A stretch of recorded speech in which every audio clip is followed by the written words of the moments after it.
Now, it has been an extraordinary morning for the SNP in Scotland, but you haven't benefited in the same way. Why not?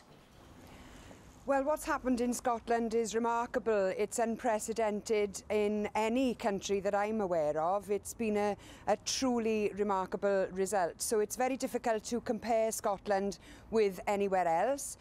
In Wales, in Plaid Cymru, we have held on to the 3 seats that we had before, despite predictions at the beginning of the campaign that we would lose 2 of those 3 seats.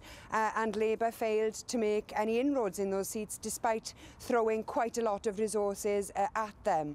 And we've laid quite good foundations for next year's National Assembly elections as well, which in 12 months' time, of course, we'll be facing elections here in Wales, where Plaid Cymru will be looking to form the government as the biggest party. But Leanne, in all seriousness, what's happening in Scotland is remarkable. We can all agree on that. But it's genuinely puzzling to some people. You've had masses of national coverage. You can't complain about the airtime that you filled, and yet you haven't realistically made any headway. And I think people are genuinely puzzled about why there is no crossover from Scotland to Wales whatsoever in terms of nationalism.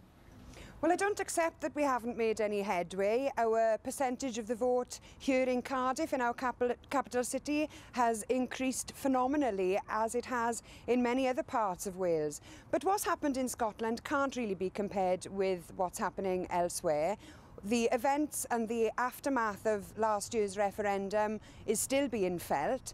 People feel aggrieved in Scotland that their voices have not been heard.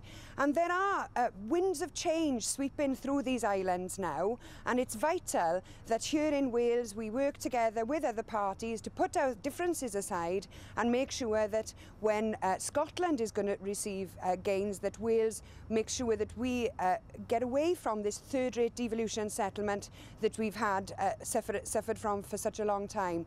And we can improve our situation, and I think what's required now is a Team Wales approach. People have had differences of opinion ahead of this election, and now we should try to go forward together and build our country together.